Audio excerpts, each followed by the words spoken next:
Hola, ¿qué tal amigos y amigas? ¿Cómo estáis? ¿Cómo lleváis este jueves? Vamos a hacer algo de continuidad al tema de ayer, ya que me lo pedís, ya que sois muchos los que estáis enviando notas de voz.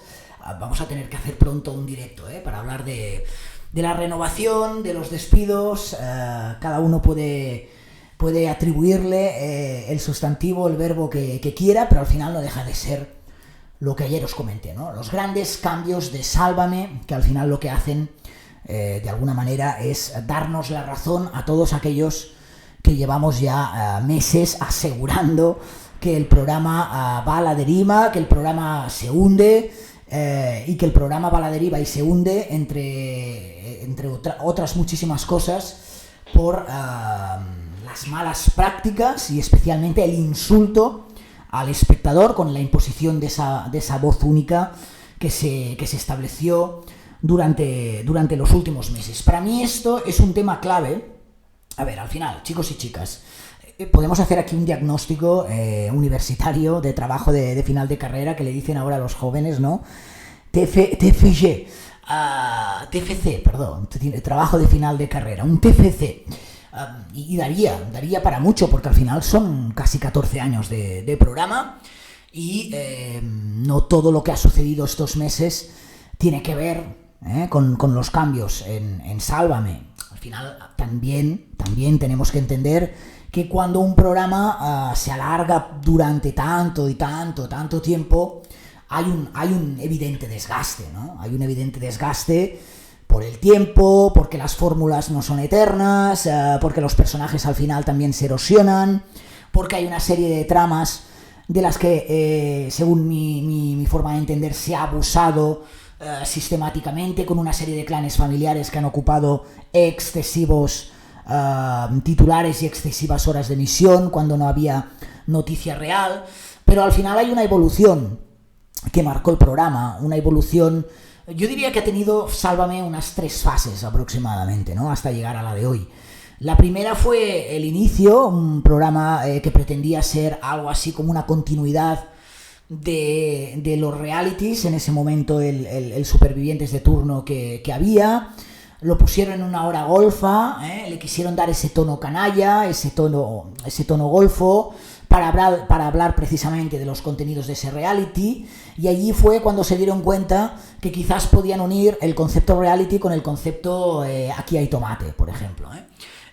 Que Aquí hay tomate era un programa sangriento y, como dice su nombre, tomatero, 100%, y con unas prácticas mucho más nocivas en algunos casos que las que se han dado en el propio Sálvame, no en estos últimos años, pero sí en sus inicios.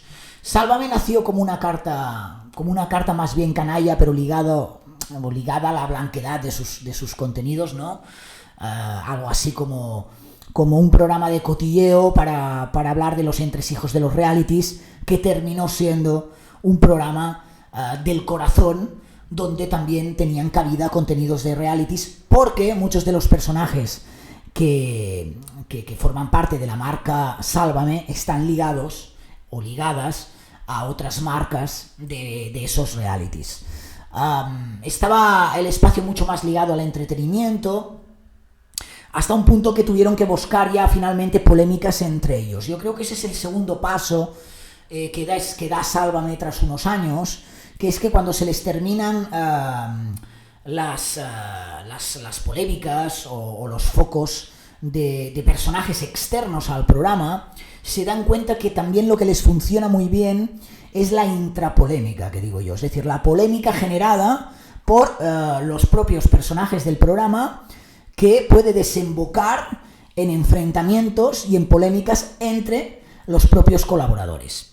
Es algo que yo creo que el espectador llevaba mucho mejor que los participantes, a pesar del alto precio y de los cachés que cobraban y siguen cobrando para hacer estos paripés,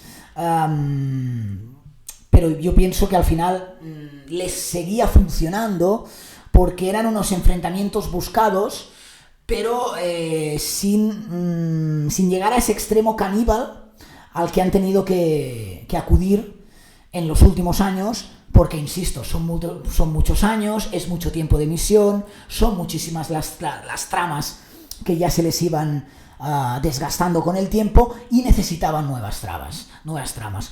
Como siempre, han pasado tantos colaboradores por Sálvame y ha sido un programa de pocos son los que han sobrevivido al paso de los años, ¿no? Ha sido un programa pues que ha ido bebiendo de diferentes personajes que con el paso del tiempo han ido volviendo al programa, ¿no? Hay muy poquitos que han estado estos 14 años desde su primera emisión. Pues es algo que les servía, porque cuando uno de ellos se desgastaba, pues ponían otro, ¿no?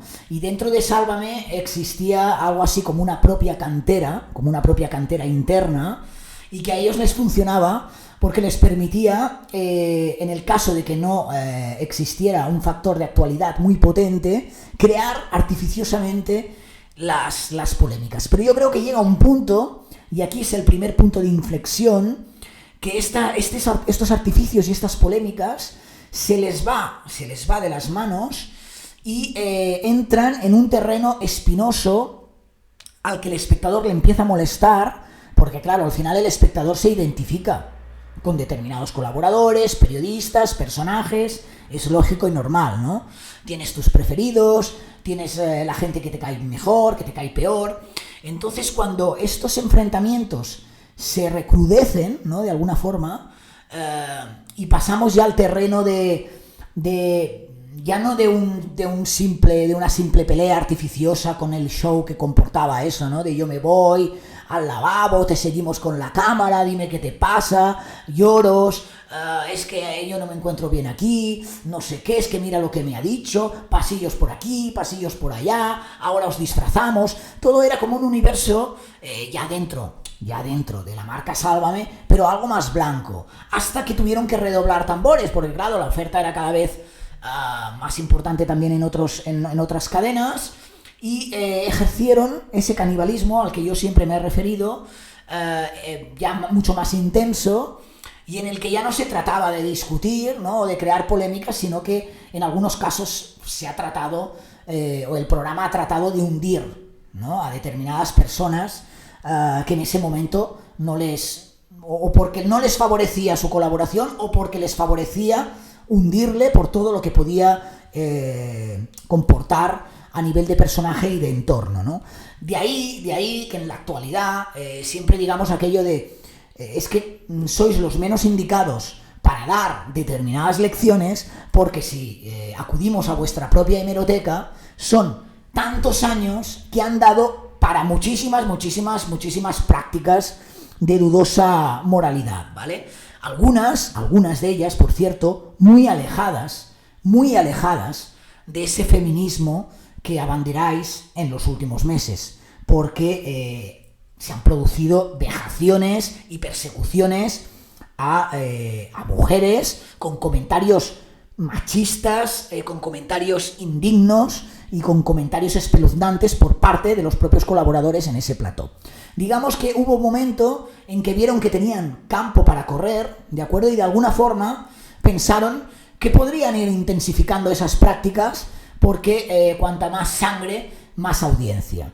Y yo creo que la audiencia, aunque a veces con determinados espacios pensemos lo contrario, es más inteligente. O sea, a veces yo creo que subestimamos un poquito al espectador.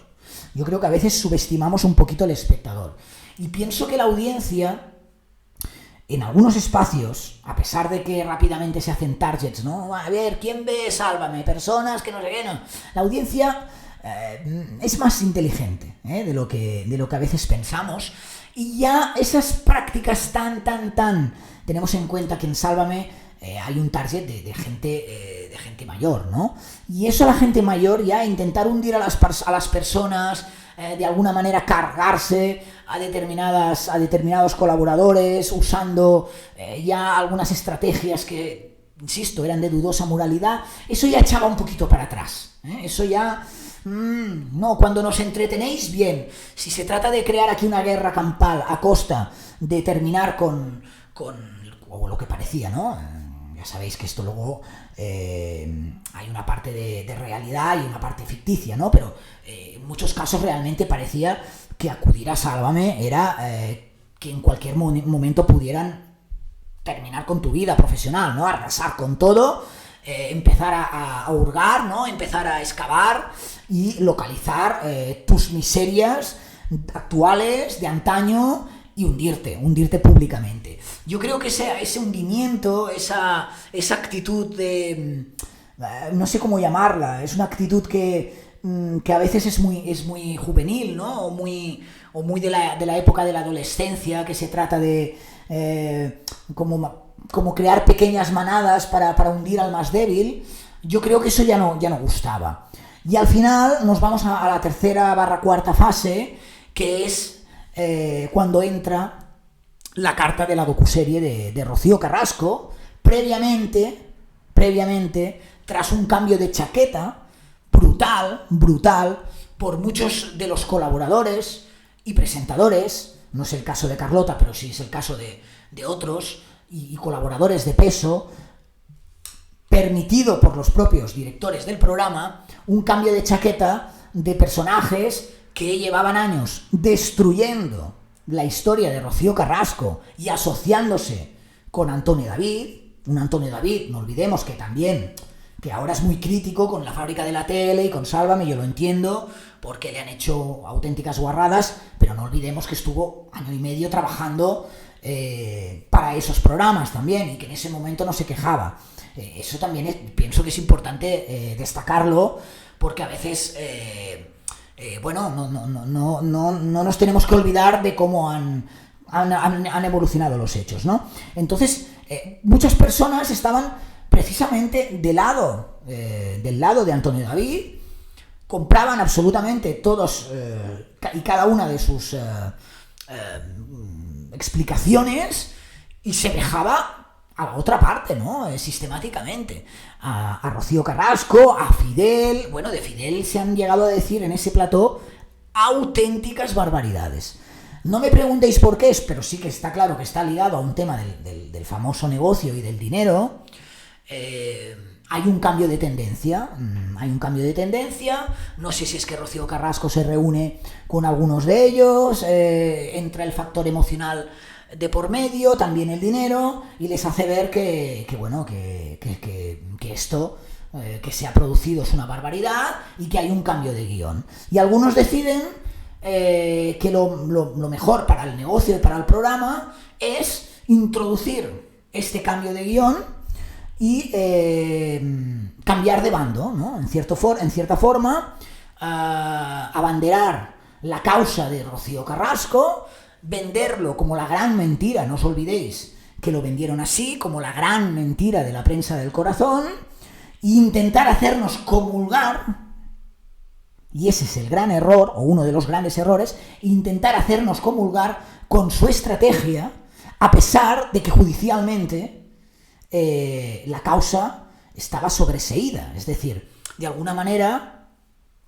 el gran salto mortal del programa es intentar convencer al espectador de que lo que se ha revisado por 7 jueces o los que sean no tiene ninguna validez, que lo que ha dictaminado la justicia no tiene ninguna validez, y que la única validez es lo que dicen ellos, y que ellos son los que van a aportar todas las pruebas, que de alguna manera parecía que serían implacables,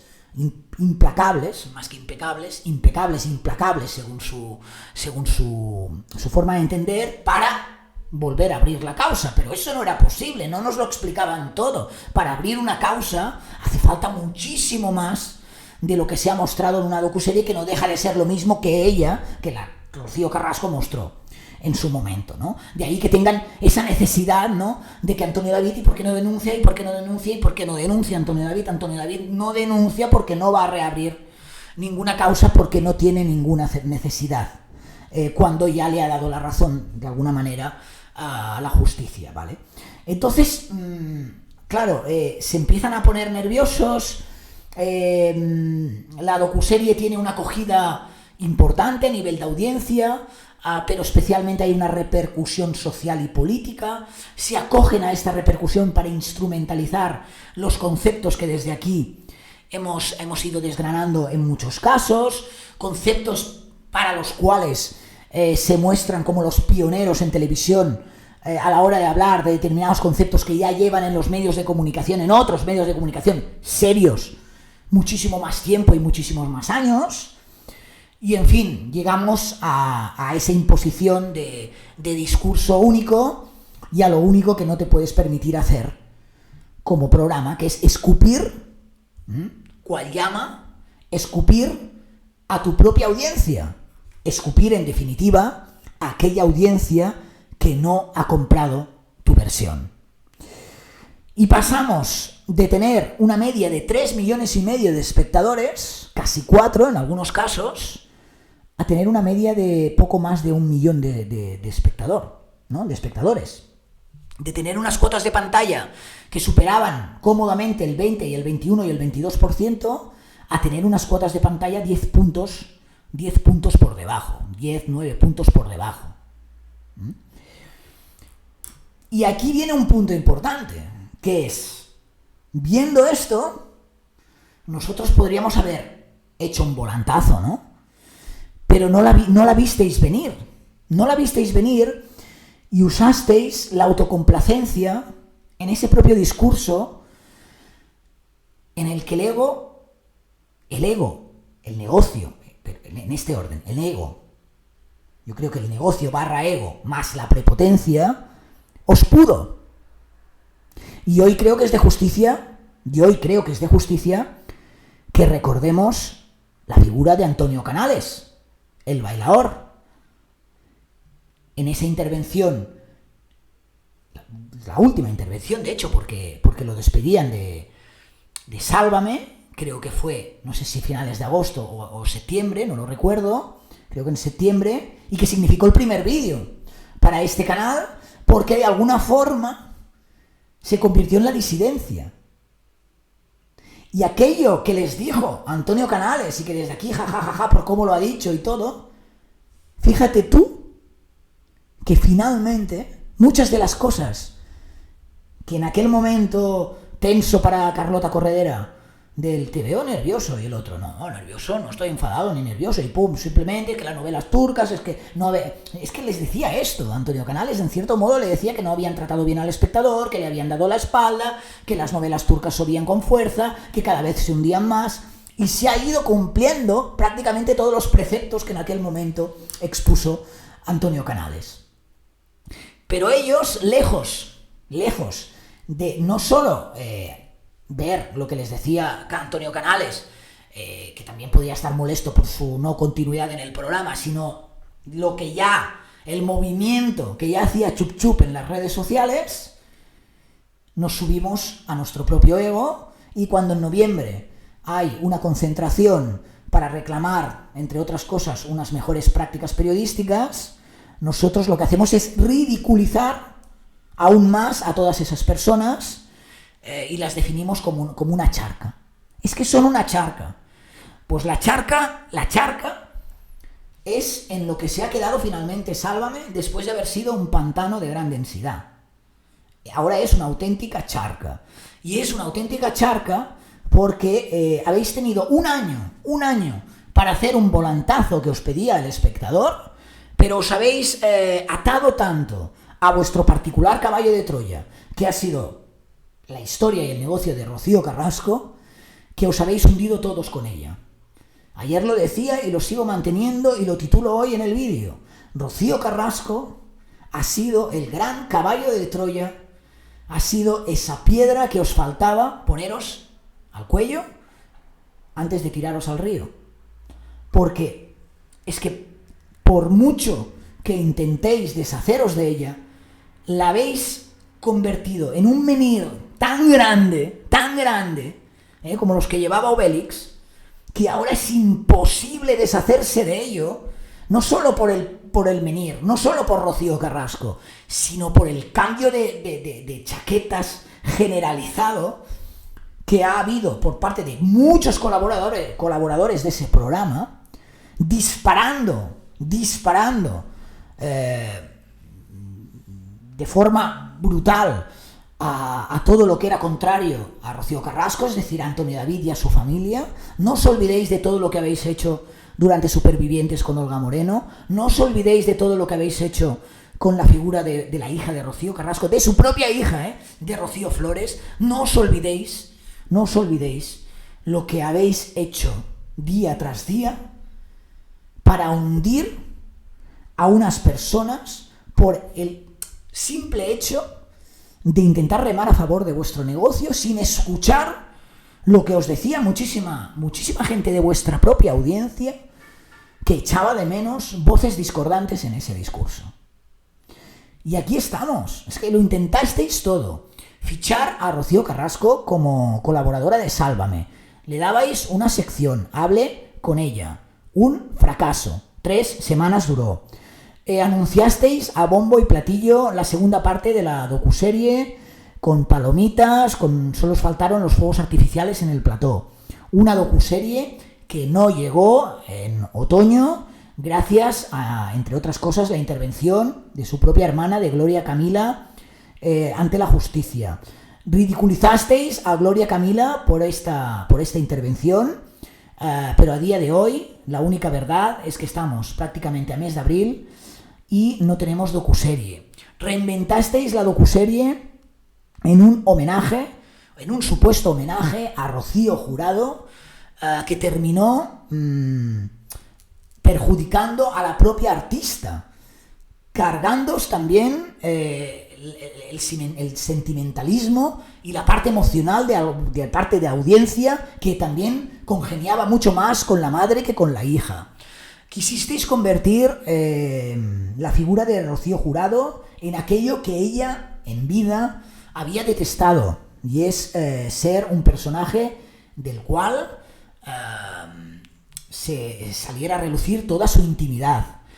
Mostrasteis capítulos esperpénticos del traslado, con tráileres, creando una expectación que no tenía nada que ver con la figura de Rocío Jurado, a la que más tarde, además, quisisteis convertir en un icono de vuestro feminismo, el que vosotros os creéis contra el feminismo que defiende muchísima otra gente. Es decir, os habéis ido tirando tiros al pie constantemente, y ahora, un año y poco después, es cuando alguien decide reaccionar. Y atención, porque esto no lo dije ayer, al final son tantas cosas que uno quiere analizar que es importante también. Está bien, o no, ya lo dirá el tiempo, ¿no? Pero está bien. Entiendo que cuando quieres reaccionar está bien tomar decisiones, y entiendo que algunas de ellas son dolorosas, como apartar a David, Pay de Peras, a Alberto y a Carlota. Pero cuidado, que apartar a David, a Carlota o a Alberto o a quien sea no sirve absolutamente de nada dependiendo de quién vais a traer en su lugar. Porque el nombre que suena, que es Óscar Cornejo, que es uno de los grandes de la fábrica de la tele, tampoco va a arreglar absolutamente nada, teniendo en cuenta que es una de las personas que precisamente ha permitido todo aquello de lo que ahora queréis huir, junto a Adrián Madrid. Entonces, y son personas además que os recuerdo que tienen algunas causas importantes abiertas con determinadas personas que les han hecho sentarse ante la justicia, ¿no? Entonces, claro, es que esto ayer no lo comenté, pero a ver a quién vamos a poner ahora, ¿no? No, mira, es que David Valldeperas ya no estará, estará Óscar Cornejo. Bueno, pues no sé si vamos a peor todavía, es decir, y claro, y no estará Carlota Corredera, no sé, y vamos a poner a no sé quién, es decir, que al final, que ayer esto me quedó en el tintero, cuidadito, cuidadito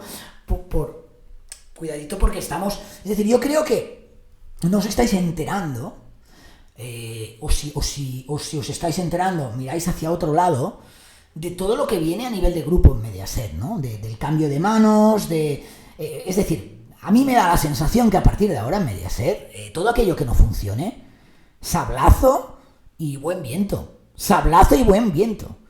Y hasta ahora nos preguntábamos, ¿cómo es posible que desde la cadena permitan determinadas prácticas? Yo os lo digo, ¿cómo es posible? Es posible porque mientras esas malas prácticas den dinero, no esperéis que ni directivos, ni mandamases, ni desde Berlusconis, ni desde Basiles, ni nadie interviniera en nada porque eso daba dinerito.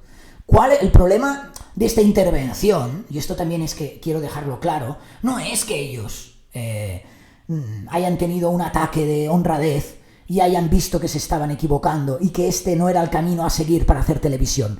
Que esto es lo más perverso. No es ese el motivo de los cambios en Sálvame. El motivo de los cambios en Sálvame es pérdida de audiencia / pérdida de dinero, y que los que llegan nuevos dicen, bueno, vamos a ver, aquí hay una fuga, que hay una fuga, que hay una fuga, que hay una fuga, esto me está dando pérdida, fuera. Me da igual sea A, B o C.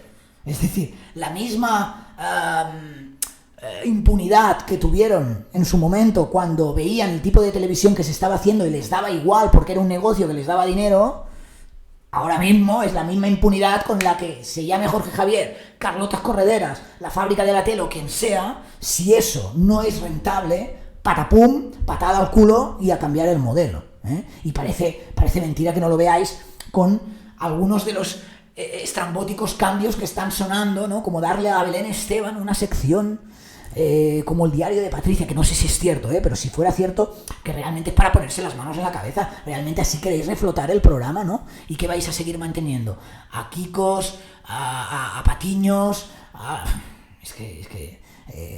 Belén Rodríguez, a Laura Fa. Es que no os dais cuenta que lo que se avecina es o dinero o todos para la calle. O para la calle o en otros proyectos o lo que sea, pero este chiringuito está, bueno, lo que sea, que tanto dinero nos ha dado, si ya no es rentable, a mí me da igual cómo te llames. Ya os digo yo que el siguiente en saltar del barco va a ser Jorge Javier Vázquez, tengo esta percepción, y lo que no tengo claro es si se va a ir él de voluntad propia o va a ser el siguiente. Porque esto ya no hay marcha atrás, ¿eh? No hay marcha atrás, es imposible. Hemos hecho marcha atrás y se nos ha roto el cambio de marchas, ¿eh? Con lo cual ya es imposible, nos hemos quedado allí, como los cangrejitos. Y luego habéis abusado muchísimo, es decir, un cambio de formato no solo implica cambio de nombres, sino que implica, amigos, cambio de tramas. La gente está harta ya, está cansadísima de determinados clanes familiares. Está cansadísima ya de la guerra, Antonio David y Rocío Carrasco, y ahora aparecen de nuevo los Moedano, y otra vez el clan Pantoja, y Kiko Rivera que no se habla con su hermana, y la Anabel Pantoja, hoy lo que han hecho con mi tía, no tiene vergüenza, ¿cómo se la ha tratado? Mira, a tu tía, Anabel Pantoja, ¿sabes por qué se la ha tratado así? Porque su propio letrado lo ha permitido. Porque si el letrado de Isabel Pantoja se hubiera movido para intentar lograr una entrada de Isabel Pantoja mucho más tranquila, como es el caso de otras personas conocidas, que así se ha hecho, no hubiera existido ningún problema. Entonces, si el propio letrado no se mueve, o es muy despistado y muy malo, o dos, y es el argumento que yo compro, al propio letrado le interesaba esa imagen de persecución a Isabel Pantoja, persecución de los medios de comunicación, que intentáis hacernos ver que fue lo mismo que lo que sucedió hace unos años. Hace unos años había gente de la calle increpándola, tuvo que entrar en el coche arrastrar. Allí lo que había era una congregación masiva de medios de comunicación por la expectación mediática, y de ahí que se generara ese caos, nada más. Pero de alguna forma ahora sirve para hablar de pobre Isabel Pantoja, la persecución que le han hecho, no se merece esto, etcétera, etcétera, etcétera, cuando tendríamos que estar hablando del por qué realmente está siendo investigada o tiene que acudir ante la justicia, que es mucho más importante, ¿no? Así que al final las cosas también, claro, si los personajes, las tramas, los mismos, nos quedamos en bucle, pam, pam, pam, eso a la gente tampoco le vale y también le cansa muchísimo, muchísimo. Pero al final es eso, ha sido curioso porque el gran caballo de Troya, ¿no? El gran sabotaje ha venido por parte de esa persona a la que hace no tantos días estabais construyendo y alabando en un Within Center como el gran referente del feminismo y de la sociedad española de este siglo XXI. Esa persona, ese referente, es el que ha mandado todo, si me lo permitís, a tomar viento. A tomar viento. Para que veáis lo irónico que puede ser todo en esta vida. Para que veáis. Y sobre todo aprender esta lección de humildad. Aprended esta lección de humildad. Mira, al final le habréis hecho un favor y todo a Paz Padilla. Al final le habréis hecho un favor a Paz Padilla. Y esto es lo que hay, amigos y amigas. Estamos estrenando, por cierto, estamos estrenando cámara. Si yo entiendo que me veis mejor, de alguna manera, vamos, lo que sucede aquí es que esta habitación no da para más, es decir, no tengo una habitación como para poner estanterías guays y algo, un poquillo de decoración que mole más, pero bueno, vamos a dar un salto de cualidad también. Algún día voy a decir calidad, y no cualidad, os lo prometo en castellano. Vamos a dar un salto de calidad también en los directos. Y nada, quería compartir también este vídeo con vosotros ya en Full HD y con una reflex para que me veáis mejor, y nos sintamos más cerca.